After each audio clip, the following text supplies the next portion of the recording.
Hi friends, welcome to Asthana edutech channel. Myself doctor Deepak Mishra. आज मैं आपको जेनेटिक्स के बारे में पढ़ाऊंगा। जेनेटिक्स के जो प्रॉब्लम्स जो बोर्ड से रिलेटेड हैं और इनके जो डाउट्स हैं वो सब आपको आज क्लियर कराऊंगा। जेनेटिक्स की बायोलॉजी का बहुत इंपॉर्टेंट पार्ट होता है। एक्चुअली इससे रिलेटेड नीट के एग्जाम में भी आपको बहुत क्वेश्चंस अच्छे मिलते हैं, वो भी आपको दे सकते हैं इसमें से नंबर। जो भी मैं आज आपको पढ़ाऊंगा वहां के लिए भी आपको इंपॉर्टेंट है और बोर्ड के लिए तो इंपॉर्टेंट है ही है। बोर्ड में सबसे ज्यादा नंबर इसी पार्ट से आते हैं। तो आइए स्टार्ट करते हैं जेनेटिक्स। एक्चुअली सबसे पहले आपको what is genetics? Genetics is the study of transferring of genetical character from the parent to next generation known as genetics. Genetics जो होता है वो हेरिडिटी से रिलेटेड होता है। Heredity actually transferring of parental character from generation to generation होता है और उसकी स्टडी को हम जेनेटिक्स कहते हैं। जेनेटिक्स में आइए देखते हैं, सबसे इंपॉर्टेंट चीज होती है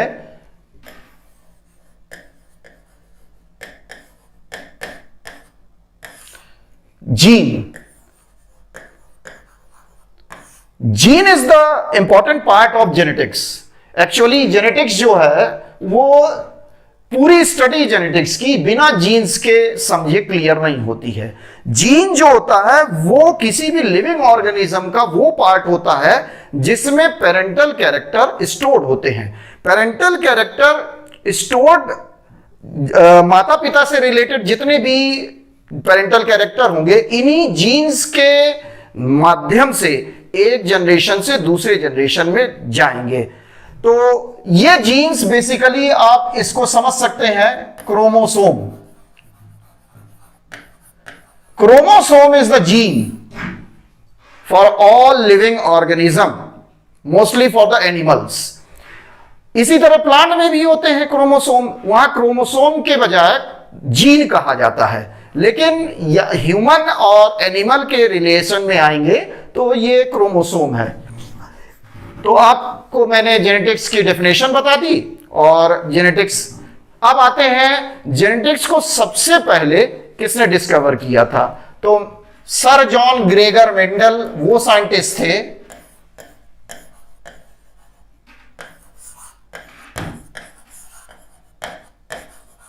सर जॉन ग्रेगर मेंडल। ये वो साइंटिस्ट थे जिन्होंने सबसे पहले जेनेटिक्स के बारे में बताया और इन्होंने अपने कुछ डेफिनेट लॉज दिए जिसको मेंडल लॉ कहा जाता है। मेंडल लॉ 3 तरह के थे, लेकिन मेंडल लॉ समझने के पहले आपको यह समझना चाहिए कि मेंडल ने जो भी अपने जेनेटिक्स के लॉज दिए उसको किस चीज से प्रूव किया उसके लिए आपको जानना जरूरी है। तो इन्होंने मेंडल ने अपने सारे लॉस को प्रूव करने के लिए पी प्लांट लिया। पी प्लांट पर इन्होंने सारे एक्सपेरिमेंट किए। सारे एक्सपेरिमेंट देकर करने के बाद उसके आउटकम्स जो थे वो बताए अकॉर्डिंग लॉ। तो इनके लॉ तो 3 तरह के लॉ थे, लेकिन सबसे ज्यादा इंपॉर्टेंट बात यह है कि इन्होंने पी प्लांट ही क्यों लिया। पी प्लांट इसलिए लिया, इसके 3 कारण थे। पहला कारण यह था कि जो ये प्लांट है शॉर्ट लाइफ स्पैन का होता है।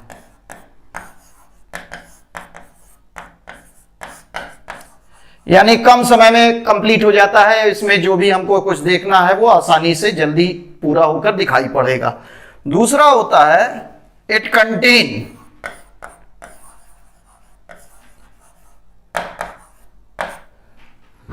so many reciprocal character.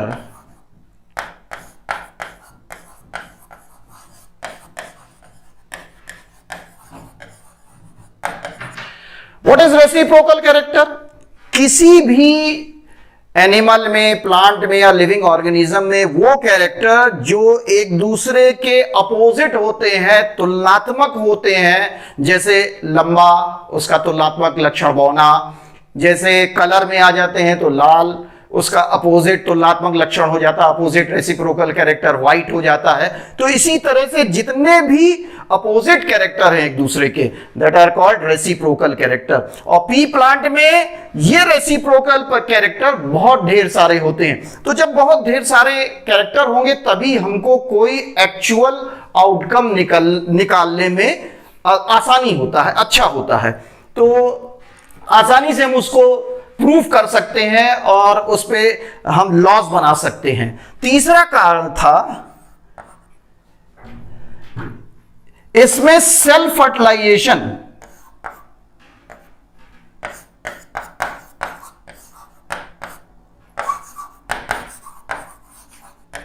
Self fertilisation मतलब अपने से ह्यूमन करवा सकता है। क्रॉस फर्टिलाइजेशन में प्लांट अपना नेचुरली करता है। सेल्फ फर्टिलाइजेशन एक आर्टिफिशियल मींस होता है जिससे पोलन ग्रेन्स ले आके आप गाइनोशियम में डाल सकते हैं और अपने हिसाब से सारी चीजें कर सकते हैं। That is called self fertilisation.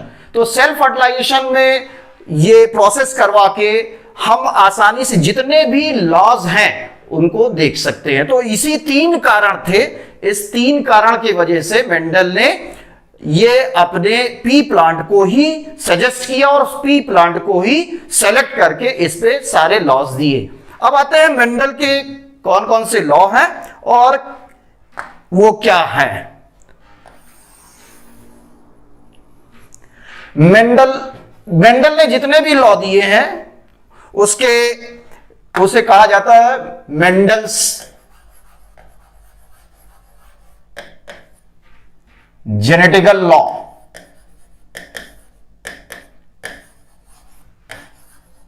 Laws. अब आते हैं आपको फर्स्ट, पहला लॉ था law of dominance.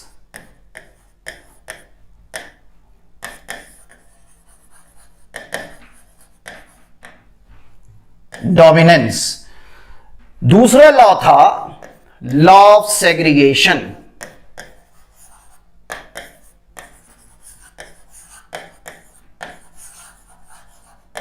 Law of segregation. तीसरा लॉ था लॉ ऑफ इंडिपेंडेंट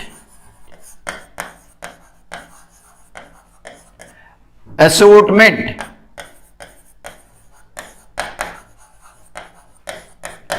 ये 3 लॉ थे मेंडल के। ये तीनों ही लॉ से आप क्लियर कर सकते हैं कि पूरी जेनेटिक्स क्या है, कैसे है, और इसी के अकॉर्डिंग फिर एनिमल जेनेटिक्स के बारे में आगे बताएंगे हम।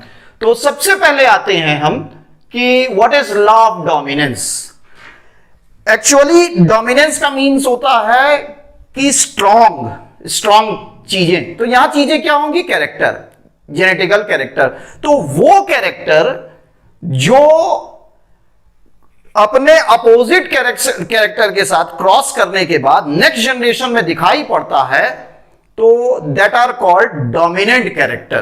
तो डोमिनेंट कैरेक्टर के बारे में इन्होंने अपने इस लॉ में यह कहा कि जब एक पेयर रेसिप्रोकल कैरेक्टर को क्रॉस करवाया जाता है तो नेक्स्ट जनरेशन में जो कैरेक्टर आएगा वो डोमिनेंट कैरेक्टर होता है, बट वो प्योर डोमिनेंट ना होकर हाइब्रिड डोमिनेंट होता है। जैसे हमने रेड लिया, रेड के लिए आर से हम रिप्रेजेंट करते हैं, और इस रेड के साथ अगर इसका अपोजिट कैरेक्टर यानी reciprocal character white small R से रिप्रेजेंट करते हैं, ये आता है तो इस कैरेक्टर को हाइब्रिड कैरेक्टर। बट अगर ये आता है that is a pure character. इसी तरह ये आता है, ये भी अपने आप में प्योर कैरेक्टर है। लेकिन जब ये और ये मिक्स करके आते हैं तो ये हाइब्रिड कैरेक्टर हो जाता है, it is not a pure character. तो मेंडल ने यही कहा कि when these two pure character cross with each other, then in next generation all the progeny will be belongs to that type of character। यानी आप ये कहा उन्होंने कि जो प्योर कैरेक्टर रेसिप्रोकल कैरेक्टर को क्रॉस करते हैं, यानी रेड को लिया, कलर में आए रेड और वाइट, तो वाइट और रेड का क्रॉस होता है। अभी मैं आपको डायग्रामेटिकली इसको समझाऊंगा, पहले आप इसको समझ लीजिए। तो ये कैरेक्टर आता है, ना तो ये आएगा पूरी तरह से, ना तो ये आएगा। तो इसमें ये समझिए कि ये जो अगर ऐसा जीन्स आता है किसी जनरेशन में, किसी भी इंडिविजुअल में, तो ये प्योर नहीं है, डोमिनेंट है बट प्योर नहीं है, तो ये डोमिनेंट हाइब्रिड कैरेक्टर कहे जाते हैं। तो यही उनका लॉ था, when the pure dominant and pure recessive character crossed with each other, then in next generation only dominant character will seen and it is not a pure, it is hybrid character. बावजूद इसके कि वहां पर इस opposite recessive character जो कमजोर character है वो भी रहता है। तो इस वजह से लॉ ऑफ डोमिनेंस का नाम ही इन्होंने दिया, when the dominant character seen when it cross with any recessive character, then it is called law of dominance. Clear? तो आते हैं लॉ ऑफ डोमिनेंस में। पहले आइए,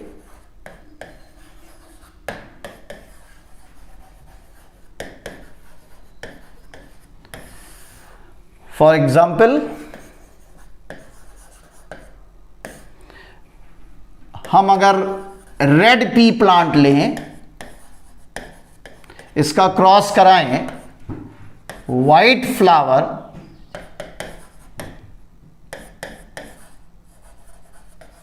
व्हाइट फ्लावर के पी प्लांट से, तो देखते हैं लॉ ऑफ डोमिनेंस क्लियर होता है या नहीं, उन्होंने जो कहा वो सही है कि नहीं। तो रेड कलर को कैपिटल आर से और व्हाइट कलर को स्मॉल आर से, ये मेंडल का टर्मिनोलॉजी है और ये जेनेटिक्स की टर्मिनोलॉजी है कि आप डोमिनेंट कैरेक्टर हमेशा कैपिटल लेटर से बताते हैं और रेसेसिव कैरेक्टर हमेशा स्मॉल लेटर, उसका अपोजिट ही रहेगा, वही कैरेक्टर ही रहेगा, कोई दूसरा नहीं ले लेंगे, कोई दूसरा अल्फाबेट से यूज नहीं करें। जैसे आपने डोमिनेंट कैरेक्टर को कैपिटल आर से किया तो उसी का स्मॉल लेटर स्मॉल आर ले लिए। अब आते हैं,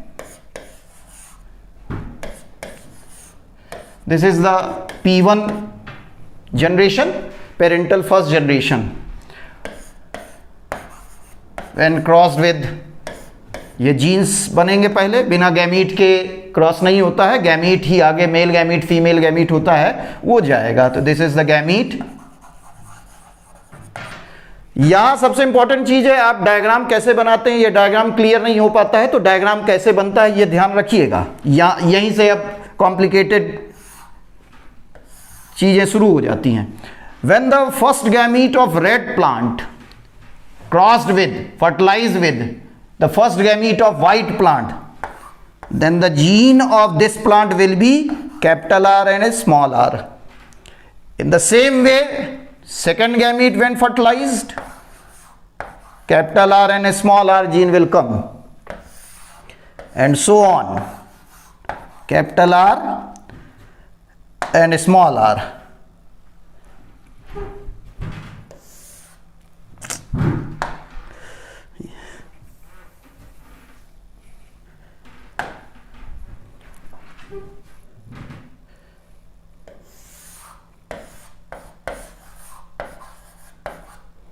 ये F1 जनरेशन आ गया, फेडरेशन फर्स्ट जनरेशन।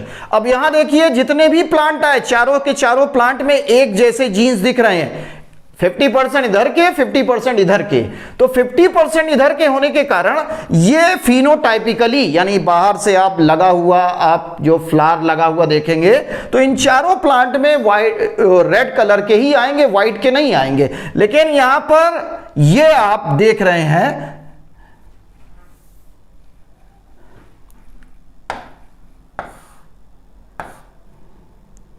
ये आप देख रहे हैं व्हाइट के भी जीन्स हैं, लेकिन ये व्हाइट के जीन्स अपने कैरेक्टर को शो नहीं कर पा रहे हैं, इसलिए ये रेसेसिव कैरेक्टर हैं, दबे हुए कैरेक्टर हैं। तो in first generation 100% plant will be of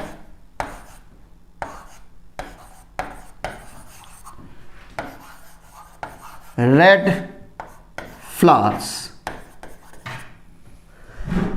अब लॉ ऑफ डोमिनेंस को प्रूव कर रहा है। जब हम एक डोमिनेंट और उसका रेसिप्रोकल कैरेक्टर वाइट को क्रॉस करा रहे हैं तो देखिए सभी जितने भी प्लांट आएंगे, यहां तो 4 प्लांट दिख रहे हैं आपको, ये 4 के चारों प्लांट में दोनों के जीन्स हैं, लेकिन उनमें जो फ्लावर्स लग रहे हैं, आप फिनोटाइपिकली यानी बाहर से देखेंगे, एक्सटर्नल कैरेक्टर से देखेंगे तो इन सब में लाल फूल ही लगेंगे।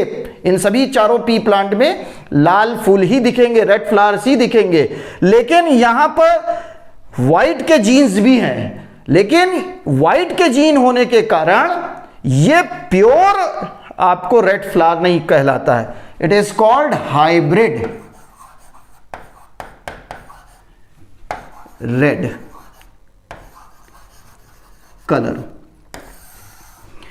हाइब्रिड आपको ये समझा दें, मिक्सिंग, जब 2 जीन्स मिक्स होके आते हैं तो वो कैरेक्टर प्योर नहीं होते हैं। हाइब्रिड का मतलब ये कतई नहीं है कि केवल रेसेसिव, केवल डोमिनेंट।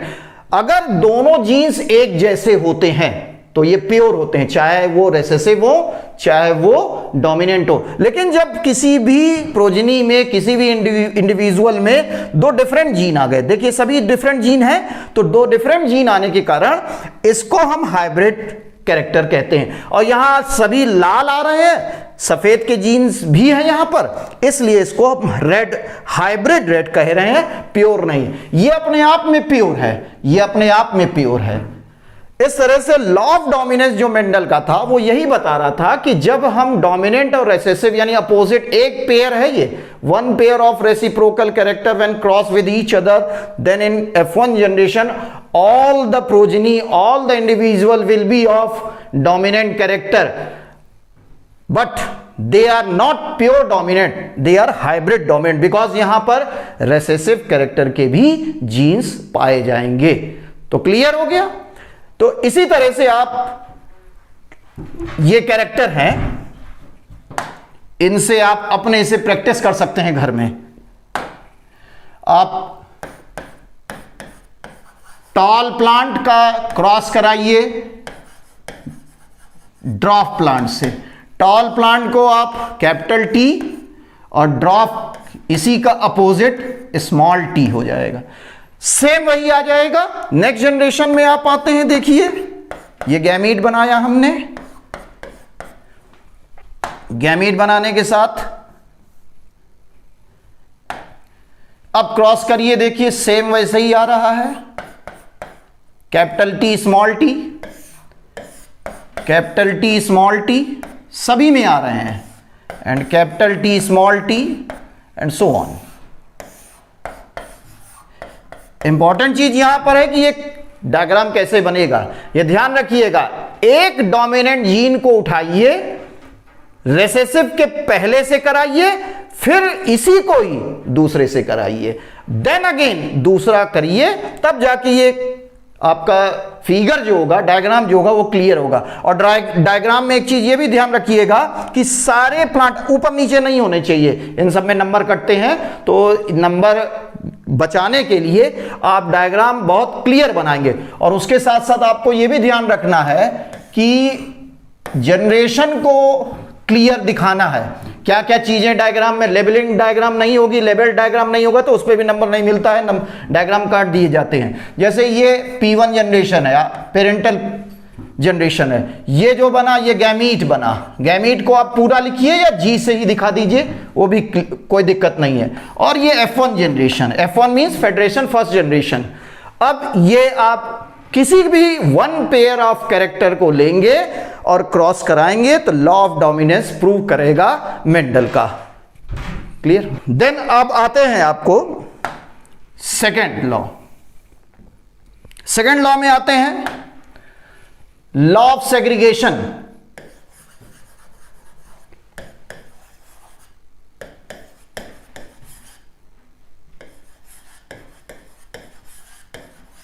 लॉ ऑफ सेग्रीगेशन में स्टार्ट होता है वो F1 जनरेशन से, P1 से क्लियर नहीं होता है। F1 जनरेशन, P1 जनरेशन का तो मेंडल ने लॉ ऑफ डोमिनेंस में बता दिया कि अगर एक पेयर ऑफ रेसिप्रोकल कैरेक्टर को क्रॉस कराते हैं तो फर्स्ट जनरेशन में वो सारे जो कैरेक्टर आएंगे वो डोमिनेंट होंगे, बट वो हाइब्रिड होंगे, प्योर नहीं होंगे। लेकिन जब आप लॉ ऑफ सेग्रीगेशन में आते हैं, सेग्रीगेशन मीनिंग होती है अलग हो जाना। लॉ ऑफ सेग्रीगेशन ये क्लियर करता है कि जब जो कैरेक्टर आएंगे वो अलग अलग कब दिखेंगे, ये लॉ ऑफ सेग्रीगेशन आपको क्लियर करता है। तो what is the law of segregation? Law of segregation is that कि if the cross between any individual to individual of F1 generation, यानी F1 जनरेशन के किसी दो इंडिविजुअल को लेके आपस में क्रॉस करा दीजिए, तो क्रॉस कराने के बाद उनमें जो F2 जनरेशन आएगी, F2 जनरेशन में दो तरह के कैरेक्टर आपको दिखाई पड़ेंगे। पहला कैरेक्टर जीनोटाइप, दूसरा कैरेक्टर होता है phenotype.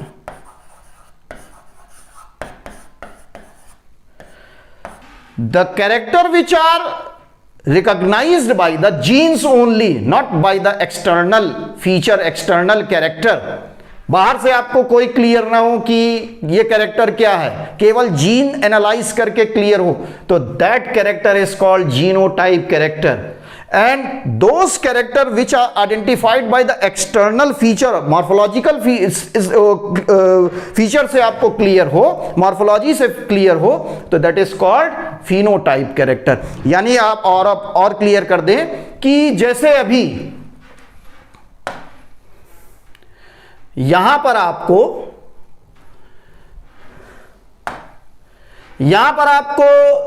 Capital T small T सभी में दिख रहा है, तो ये सभी प्लांट कैसे होंगे? 100% टॉल प्लांट तो होंगे। क्लियर? टॉल प्लांट होंगे, क्योंकि लॉ ऑफ डोमिनेंस यही कहता है कि टॉल जो कैरेक्टर है, tallness is a dominant character, but इसमें रिसेसिव जीन्स भी है। तो बाहर से अगर ये गमले में प्लांट लगे होंगे तो सभी लंबे प्लांट होंगे, लेकिन इनमें ये प्योर है, हाइब्रिड है, ये क्लियर कैसे हो रहा है? इनके जीन को एनालाइज करके। तो इनको बाहर से हम टॉल ही दिखेगा, तो टॉलनेस जब आएंगे तो टॉलनेस बताने के लिए ये फिनोटाइप कैरेक्टर है। बट अगर ये हमने ये पूछा, क्वेश्चन में ये आया कि which type of tall, hybrid और प्योर, तो ये बताने के लिए आपको जीन में जाना पड़ेगा। तो जीन में आप देख के बताएंगे these all plant are hybrid, तो देन हाइब्रिड जैसे ही वर्ड आता है तो वो जीनोटाइप कैरेक्टर हो जाता है। तो clear what is genotype and what is phenotype. अब आते हैं कि लॉ ऑफ सेग्रीगेशन ये कहता है कि जब हम F1 जनरेशन के दो प्लांट्स को आपस में क्रॉस करवा देते हैं तो दो तरह के कैरेक्टर आ रहे हैं। ये दोनों कैरेक्टर के एक डेफिनेट रेशियो होते हैं। जीनोटाइप कैरेक्टर का रेशियो ऑलवेज 1:2:1 होता है, यानी 1:2:1 का रेशियो मिलेगा आपको। लेकिन जब फिनोटाइप इसको कहेंगे तो 3:1 का रेशियो आता है। अभी हम आपको क्लियर करते हैं ये कैसे है, आइए।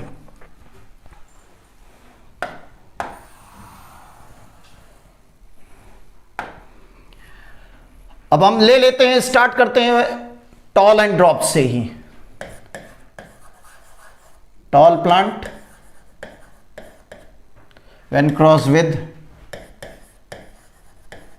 Drop plant. स्टार्ट हम यहां से P1 जनरेशन से करते हैं, लेकिन ये जो लॉ है वो F2 जनरेशन का है, तो P2 से स्टार्ट होता है। लेकिन P2 तभी आएगा जब P1 रहेंगे, F1 आएंगे तब, इसके पहले नहीं आएंगे। तो P1 ये हुआ, ये गैमीट बना, गैमीट्स। हमको दो ही प्लांट चाहिए, इसलिए हम दो प्लांट ले लेते हैं बनाकर। Capital T small T, tall plant आया, और दूसरा हमने बना लिया। आएंगे तो सब इसी कैरेक्टर से, इसी के 100% ऐसे ही आएंगे। तो हमको लॉ ऑफ सेग्रीगेशन समझना है तो 2 प्लांट F1 जनरेशन के बना लेते हैं, बाकी से मतलब नहीं है। अब ये जो plant when it matured, when it getting adult, तो ये क्रॉस करेंगे तो ये बड़े हो जाने के बाद ही रिप्रोडक्शन होता है, कंप्लीट हो जाने के बाद, मैच्योर हो जाने के बाद ही रिप्रोडक्शन होता है। तो अभी इनके नेक्स्ट जनरेशन थे इसलिए हमने F1 डाला था। अब ये P2 जनरेशन, क्योंकि इनके रिप्रोडक्शन के बाद जो आएंगे तो वो आ जाते हैं F2 जनरेशन, तो ये P2 जनरेशन आ जाएंगे। तो P2 जनरेशन में आने के लिए आप देखिए गैमीट, वही प्रोसेस फिर रहेगा, यहां पर गैमीट बनाएंगे, इसको G2 डाल देते हैं, गैमीट पेरेंटल सेकेंड जनरेशन। अब क्रॉस करवा रहे हैं तो देखिए क्या रहा, प्योर टॉल। यहां देखिए ये F1 जनरेशन का जो प्योर टॉल था, यानी प्योर डोमिनेंट कैरेक्टर, ये आया। इसी तरह से आपको सेकेंड,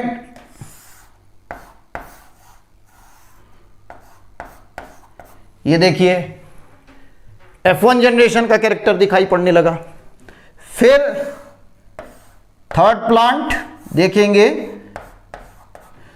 तो ये भी F1 जनरेशन का आ गया, लेकिन फोर्थ प्लांट में जब आएंगे तो ये बदल जाएगा। क्लियर हुआ? अब देखिए यहां पर जीनोटाइप फिनोटाइप रेशियो निकालना है हमको।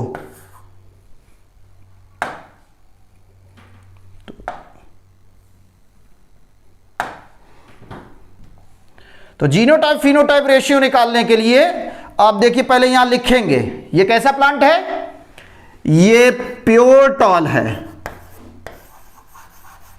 ये प्योर टॉल हो जाएगा। ये दोनों कैसे हैं, हाइब्रिड टॉल हैं। और ये कैसा कैरेक्टर है, ये प्योर ड्रॉफ है, ये ड्रॉफ प्लांट आ गया। अब अगर हम बाहर से देखेंगे तो ये यानी ये तीनों प्लांट जो होंगे बाहर गमले में लगे होंगे तो सभी लंबे होंगे। ये ड्रॉफ कैरेक्टर जो है ये तो दब जाता है, ये किसी भी डोमिनेंट कैरेक्टर के साथ रहेगा तो हमेशा ये दब जाएगा, तो ये अपने कैरेक्टर को शो नहीं कर पाएगा। लॉ ऑफ डोमिनेंस ये कहता है मेंडल का। तो ये बाहर से आप देखेंगे तो ये 3 प्लांट कैसे आए, टॉल प्लांट आ गए, और एक प्लांट ये कैसा आया, ड्रॉफ प्लांट आया। तो आपने देखा ये फिनोटाइप कैरेक्टर हुआ, this is called phenotype character. इसी तरह अब आगे बढ़ते हैं। अब आते हैं, देखिए ये 3 प्लांट जो थे वो टॉल हुए और एक प्लांट जो था ड्रॉप हुआ। लेकिन अगर हम पूछें कि how many plants are tall, pure tall and hybrid tall, अगर इसको हम अलग अलग करें, अलग करने के लिए आपको पूछें तो आप कहेंगे कि एक प्लांट प्योर टॉल हो गया, 2 plant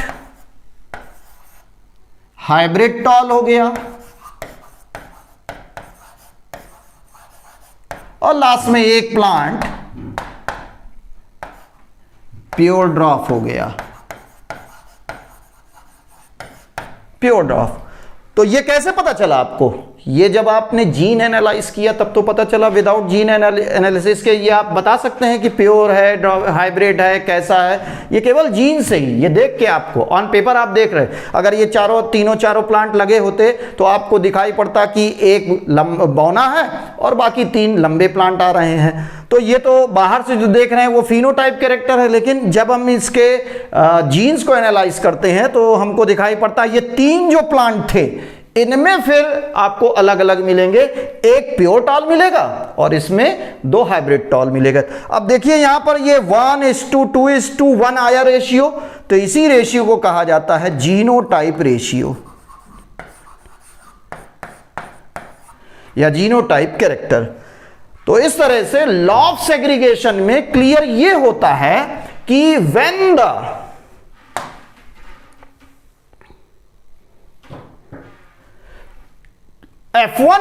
two individuals of F1 generation cross with each other, then in F2 generation, ये F2 generation आ जाएगी, ये F2 generation आ जाएगी, फेडरेशन सेकेंड जनरेशन। तो then in F2 generation all the characters of P1, F1 ये सारे अलग अलग दिखाई पड़ने लगेंगे। P1 के भी कैरेक्टर यहां दिखेंगे, F1 के भी कैरेक्टर दिखेंगे और सभी अलग अलग होकर दिखेंगे। तो दैट्स वाई अलग अलग करके दिख रहे हैं, सेग्रीगेट होके दिख रहे हैं। तो ये पता चलता है, मेंडल बताते हैं कि लॉ ऑफ सेग्रीगेशन है। लॉ ऑफ सेग्रीगेशन, सेग्रीगेशन माने अलग होकर दिखाई पड़ना। तो ये आप देख रहे हैं अलग होकर। बट इसमें ये इंपॉर्टेंट चीज ये है, ये ध्यान रखिएगा कि रेशियो कौन सा क्या है, जीनोटाइप और फिनोटाइप। और इसी तरह से आप क्वेश्चन इसमें आते हैं, बोर्ड में क्वेश्चन आएगा कि when the cross between red color of flower with white color of pea plant, then what will be the character shows in F2 generation, explain it with the diagram। तो diagram ऐसे बनाएंगे और उसको explain करेंगे। Clear हो गया, second law clear हो गया। अब आते हैं थर्ड लॉ में, सबसे कॉम्प्लिकेटेड और सबसे difficult. Third law is law of independent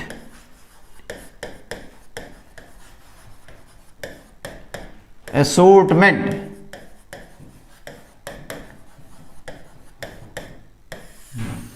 ये आपका थर्ड लॉ है। देखिए अभी आपको मैंने बताया मोनोहाइब्रिड क्रॉस,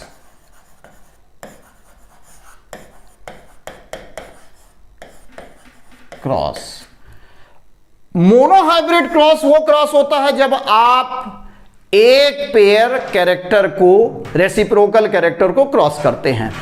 अब यहां पर जो थर्ड लॉ आता है वो मोनोहाइब्रिड क्रॉस नहीं रह जाता है, क्योंकि law of dominance and law of segregation monohybrid cross से क्लियर है। इन्होंने जो थर्ड लॉ दिया है वो डाइहाइब्रिड क्रॉस से दिया है। तो सेकंड आता है cross dihybrid cross. What is dihybrid cross? जैसे हमने अभी रेड कलर लिया, उसका अपोजिट वाइट था, फिर हमने टॉल लिया, उसका अपोजिट ड्रॉप था। अब इन दोनों को मिला दें और क्रॉस करा दें तो डाइहाइब्रिड क्रॉस हो जाता है। When the two pairs of reciprocal character cross with each other, then such type of cross is known as dihybrid cross. Hindi में अगर आए तो जब टू पेयर ऑफ कैरेक्टर को लेकर क्रॉस कराया जाता है तो उस क्रॉस को डाइहाइब्रिड क्रॉस कहते हैं। क्लियर? अब आते हैं ऐसा क्या हो गया फिर लॉ ऑफ इंडिपेंडेंट असोर्टमेंट देना पड़ा जब एक पेयर दो पेयर से कैरेक्टर से क्या मतलब है, क्यों हो जाता है? आपने मोनोहाइब्रिड क्रॉस में देखा कि आप चाहे F1 जनरेशन में आ रहे हैं तो भी डोमिनेंट कैरेक्टर आ रहा है, लेकिन अगर F2 जनरेशन में आ रहे हैं तो भी डोमिनेंट भी आ रहा है, प्योर भी आ रहा है और रिसेसिव भी आ रहा है। लेकिन हर जगह आपने देखा hybrid character, hybrid character red और व्हाइट होता है तो हाइब्रिड में डोमिनेंट वाला ही कैरेक्टर दिखाई पड़ता है, और अगर टॉल एंड ड्रॉप होता है तो भी टॉल दिखेगा, ड्रॉप नहीं दिखेगा। लेकिन लॉ ऑफ इंडिपेंडेंट असोर्टमेंट में ऐसा नहीं होता। इस लॉ में मेंडल ने यह कहा जब F2 जनरेशन में आते हैं तो यह जरूरी नहीं है कि डोमिनेंट कैरेक्टर और रेसेसिव कैरेक्टर है तो केवल डोमिनेंट ही दिखेगा। डाई हाइब्रिड क्रॉस में जब F2 जनरेशन में आते हैं तो डोमिनेंट हाइब्रिड भी दिखेगा और रेसेसिव हाइब्रिड भी आएगा। तो डोमिनेंट हाइब्रिड ये आप कह सकते हैं, ये आप कह सकते हैं, लेकिन डोमिनेंट हाइब्रिड के बजाय इन्होंने कहा रेसेसिव हाइब्रिड। रेसेसिव हाइब्रिड का मतलब होता है कि अगर डोमिनेंट और रेसेसिव दोनों कैरेक्टर हैं तो रेसेसिव भी दिखेगा। यानी यहां पर अगर आपसे हम कहते हैं कि ये रेड और व्हाइट का कलर है और रेड के बजाय हम इस प्लांट को व्हाइट प्लांट के फूल वाले प्लांट कह दें तो ये गलत हो जाएगा। F2 जनरेशन में ये गलत नहीं होगा according law of dominant law of independent assortment in dihybrid cross. आइए देखिए कैसे होता है।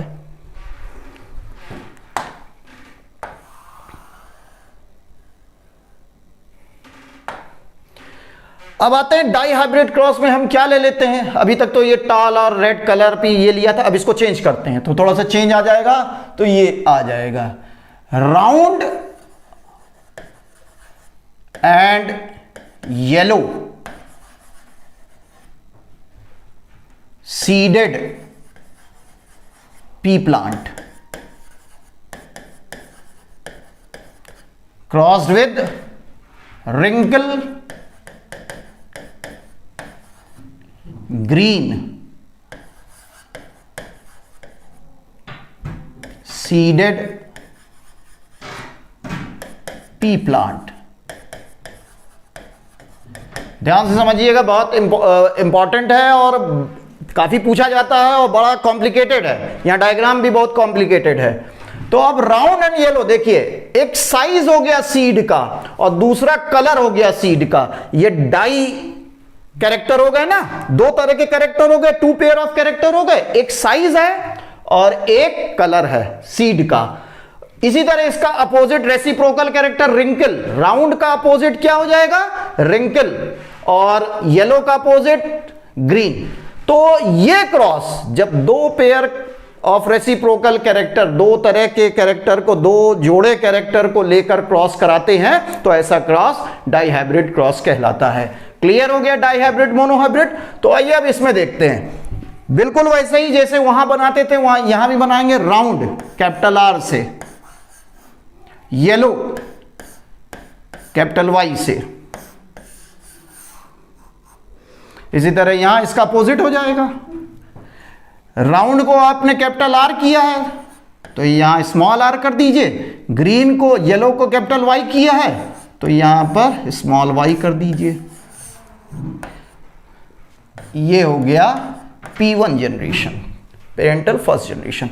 हमको लॉ ऑफ इंडिपेंडेंट असॉर्टमेंट में F2 जनरेशन से मतलब है, इसलिए F1 जनरेशन से हमें कोई मतलब नहीं है। F1 जनरेशन के लिए जो भी मेंडल ने कहा था वो चाहे मोनोहाइब्रिड क्रॉस हो, चाहे डाई हाइब्रिड क्रॉस हो, चाहे ट्राई हाइब्रिड क्रॉस हो, F1 जनरेशन में केवल डोमिनेंट कैरेक्टर ही दिखेगा, वो हाइब्रिड के साथ रहेगा, प्योर नहीं रहेगा। तो यहां भी आएगा F1 जनरेशन में हम दो प्लांट बना लेते हैं।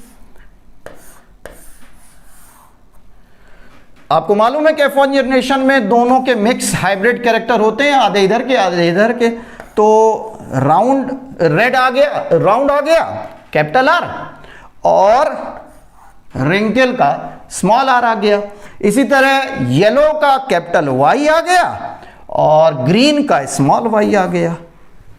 और आपको मालूम है कि law of dominant, law of segregation में F1 जनरेशन में सभी प्लांट जो हैं वो एक जैसे जीन्स वाले होते हैं, तो यही जीन्स यहां भी आ जाएगा। क्लियर है यहां तक?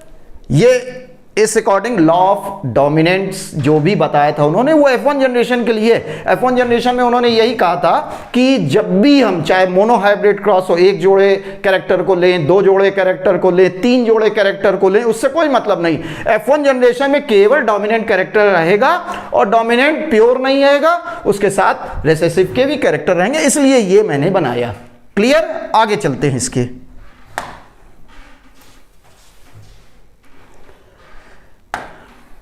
अब आइए यहां गैमीट, सबसे कठिन चीज है यहां गैमीट। अगर गैमीट बन गया तो सारी चीजें आ जाएंगी। गैमीट बनने के लिए आपको ध्यान करना पड़ेगा। जैसे आप केवल दो लेते थे, जैसे आपने लिया लाल और उसका अपोजिट लिया दूसरा सफेद, तो आपको कितने गैमीट बनते थे? दो इधर गैमीट बनते थे और दो इधर बनते थे गैमीट। बनते थे कि नहीं बनते थे? क्लियर। तो वैसे यहां पर कितने हैं? यहां जीन्स ये एक जैसे हैं, ये एक जैसे, ये साइज है और ये कलर है। तो ध्यान रखिएगा,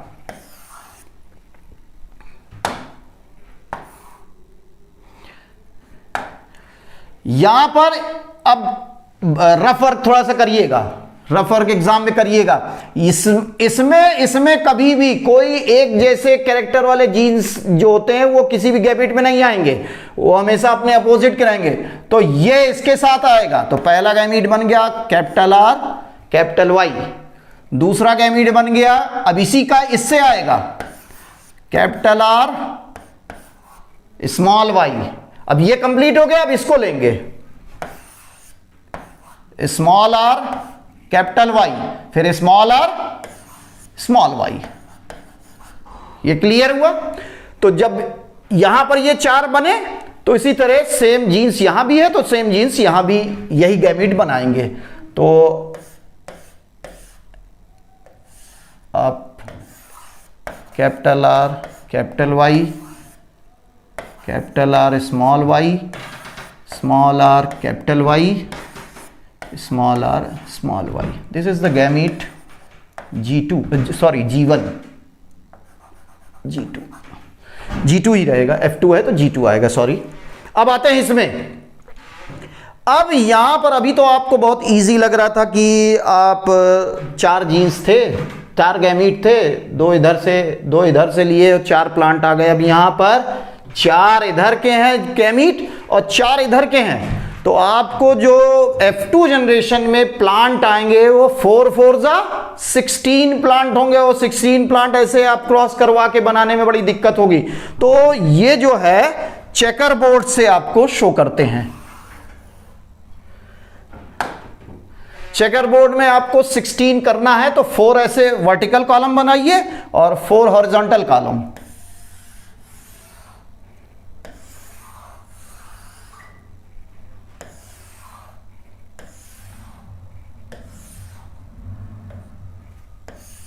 और थोड़ा बड़ा बनाइएगा क्योंकि वहां पर आपको अभी कैरेक्टर भी लिखने होंगे, क्योंकि यहां पर एक डेफिनेट रेशियो होता है कैरेक्टर का।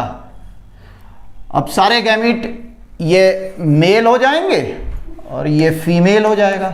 तो मेल गैमीट इधर रख दीजिए और फीमेल गैमीट इधर रख दीजिए।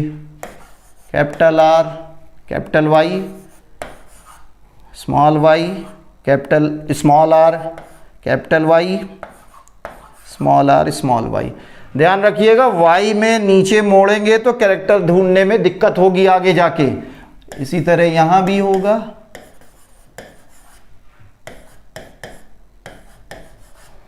अब आए, ध्यान से देखिएगा कैसे क्रॉस करते हो, कैसे यहां पर जीन्स आएंगे। एक कैरेक्टर लीजिए दूसरे अपोजिट कैरेक्टर के, यानी एक मेल और एक फीमेल का गैमीट लेकर यहां लिखते जाइए। इसका इससे यहां लिखिए, फिर इसका इससे लीजिए, क्रॉस कराइए, यहां लिखिए, फिर इस तरह से आगे। हमको ध्यान से देखते जाइए, आपको क्लियर हो जाएगा।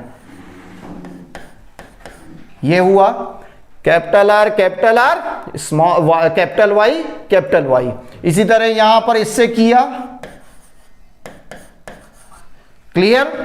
फिर इससे किया,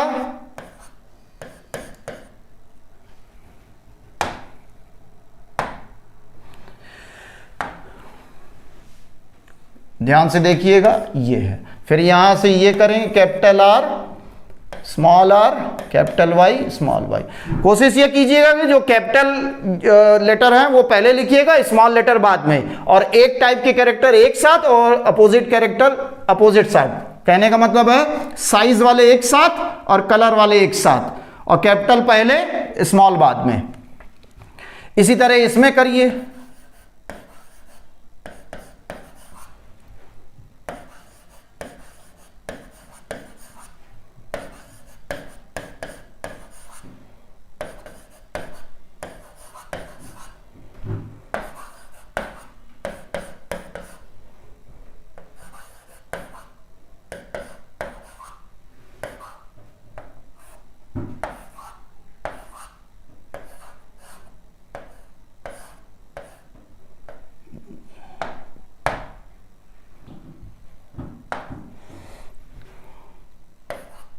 लास्ट में स्मॉल आर कैपिटल वाई और स्मॉल वाई। इसी तरह ये भी ले लेंगे, capital R capital Y, small Y, capital R small Y, small are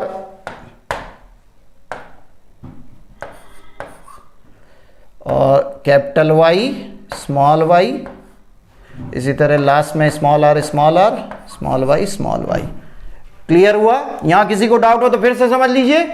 एक गैमीट लेंगे और उसके अपोजिट फीमेल गैमीट से उसी ब्लॉक के ऊपर क्रॉस करते हुए, सिंपल सा क्रॉस है, A into B, A B, A into A square नहीं है कि आप यहां आर स्क्वायर कर दीजिएगा, इस तरह से नहीं है। तो जिस तरह है जो वो आप लिखते जाएंगे। अब इस तरह से यहां पर आपको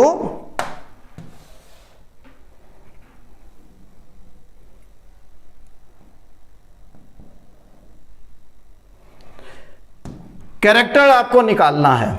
लॉ ऑफ इंडिपेंडेंट असोर्टमेंट में मेंडल ने यह कहा था कि अगर डाइहाइब्रिड क्रॉस करवाते हैं और F1 जनरेशन के इंडिविजुअल को लेकर क्रॉस कराते हैं तो F2 जनरेशन में, ये F2 जनरेशन है, इस डायग्राम को चेकर बोर्ड डायग्राम कहा जाता है।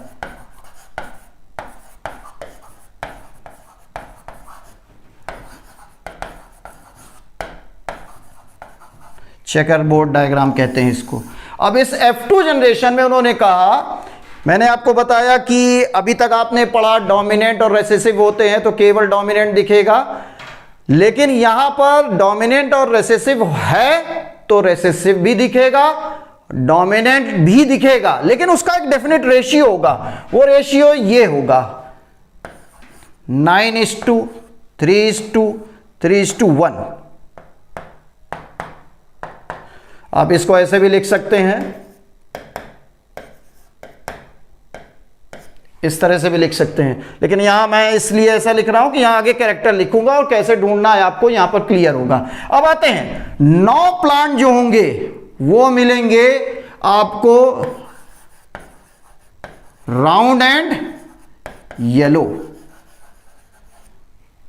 अब ये आपको यहां पर 16 प्लांट में से 9 plant round and yellow clear करने हैं, निकालने हैं, आए कि नहीं आए। अब देखिए यहां जितने भी प्लांट है उनमें 4 जीन्स हैं, 2-2 पेयर में आएंगे आपको।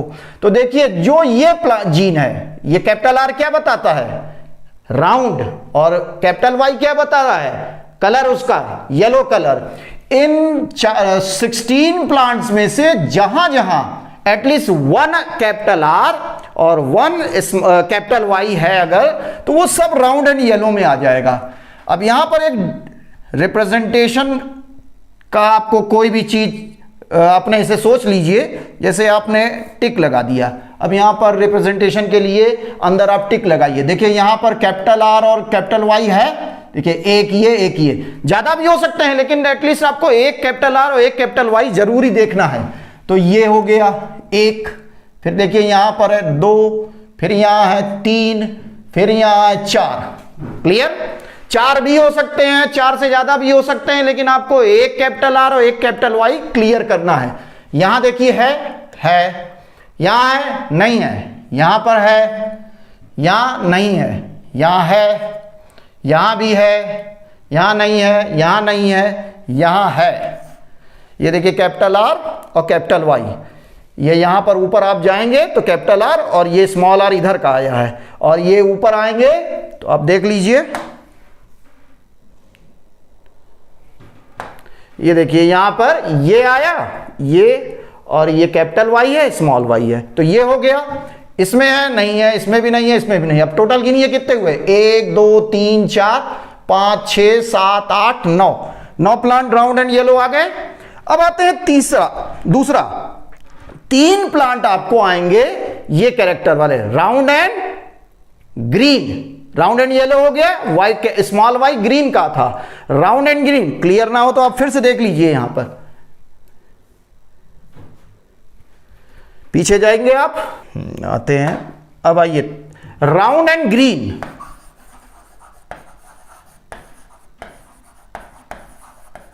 ब्राउन एंड ग्रीन फिर वैसे ही आपको निकालना है, एक कैपिटल आर एक स्मॉल वाई, जो हो चुके हैं जो इसमें आ चुके हैं उनको अब नहीं लेना है, ध्यान रखिएगा, उनको छोड़ के। अब आइए देखिए कहाँ है, यहां है, इसका भी रिप्रेजेंटेशन आप क्रॉस करके बना दीजिए। तो यहां देखिए पहले वाले में तो सब इसी में 9 वाले में आ गया। अब यहां 1, यहां है 2, इसके बाद यहां है नहीं है, यहां है नहीं, इसमें आ जाते हैं 3, अब कहीं है नहीं, 3 ही आएंगे, तो 3 राउंड एंड ग्रीन हो गए। तो ये round and green hybrid dominant है, क्योंकि राउंड जो है डोमिनेंट कैरेक्टर था और ग्रीन था रिसेसिव कैरेक्टर, तो यहां राउंड एंड ग्रीन ये हाइब्रिड डोमिनेंट हुआ। अब आते हैं 3 हाइब्रिड रेसेसिव, आपको दिखाते हैं। हाइब्रिड रेसेसिव के लिए ये कैरेक्टर, ये हो गया, ये कैरेक्टर हो गया। अब इसमें आते हैं, तो small R wrinkle, capital Y yellow colour बता रहा है। तो जहां जहां जो बचे हुए हैं उनमें देखते हैं। देखिए इसको भी आप बना लीजिए किसी तरह से, पहले लिख लीजिए, सॉरी,